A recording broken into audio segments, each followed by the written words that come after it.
ನನ್ನ ಹೆಸರು ದಿವ್ಯಾ ಅಂತ. ನಾವು ಬಂದಿರೋದು KB ಹೊಸಳ್ಳಿಯಿಂದ. ನಮ್ಮ ಅಕ್ಕಗೆ ನೆನ್ನೆ ಇಮಿಡಿಯೇಟ್ ಆಗಿ ಹೊಟ್ಟೆ ನೋವು ಬಂತು.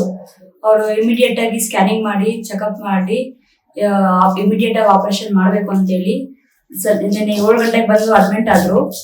ಇಮಿಡಿಯೇಟ್ ಆಗಿ 9 ಗಂಟೆಗೆ ಬೇರೆ ಕಡೆಯಿಂದ ಡಾಕ್ಟರ್ನ ಕರೆಸಿ 11 ಗಂಟೆ ಅಷ್ಟರಲ್ಲಿ ಆಪರೇಷನ್ ಮಾಡಿ ಸಕ್ಸಸ್ಫುಲ್ ಆಗಿ ಆಪರೇಷನ್ ಮಾಡ್ಕೊಟ್ಟಿದ್ದಾರೆ. ಫೆಸಿಲಿಟಿ ಎಲ್ಲಾನು ಚೆನ್ನಾಗಿದೆ, ಹೊರಗಡೆ ಏನು ಹೋಗೋಷ್ಟಿಲ್ಲ, ಇಲ್ಲೇ ಬರುತ್ತೆ. ಟೈಮ್ ಟು ಟೈಮ್ ಪೇಷಂಟ್ ಊಟ, ಮೆಡಿಸಿನ್ಸ್ ಎಲ್ಲ ಅವರೇ ಬಂದು ಟೈಮ್ ಟು ಟೈಮ್ಗೆ ಬಂದು ನೋಡ್ಕೊಂಡು ಹೋಗ್ತಾರೆ. ನಾವೇನು ಟೆನ್ಷನ್ ತಗೊಳ್ಳೋ ಅವಶ್ಯಕತೆ ಇಲ್ಲ. ಎಲ್ಲ ಬಂದು ಆರಾಮಾಗಿ ಇರ್ಬೋದು. ಟೆನ್ಷನ್ ತಗೊಳ್ಳೋ ಅವಶ್ಯಕತೆ ಇಲ್ಲ, ಏನು ಹೊರಗಡೆ ಹೋಗೋ ಅವಶ್ಯಕತೆ ಇಲ್ಲ. ಎಲ್ಲ ಆರಾಮಾಗಿದೆ. ನಾವು 2 ವರ್ಷದಿಂದನೂ ಇಲ್ಲೇ ಬಂದು ತೋರಿಸಿದ್ವಿ. ನಮಗೂ ಮಗು ಡೆಲಿವರಿ ಆಗಿದೆ, ಅವ್ರಿಗೂ ಡೆಲಿವರಿ ಆಗಿ ಇಲ್ಲೇ ಬಂದಿದ್ವಿ. ಮತ್ತೆ ಈಗ ನಾವು ಇಲ್ಲೇ ಬಂದಿದ್ದೀವಿ. ಫೆಸಿಲಿಟಿ ಎಲ್ಲ ಚೆನ್ನಾಗಿದೆ. ಎಲ್ಲರೂ ಇಲ್ಲೇ ಬಂದು ತೋರಿಸ್ಕೋಬಹುದು, ಏನು ತೊಂದರೆ ಇಲ್ಲ.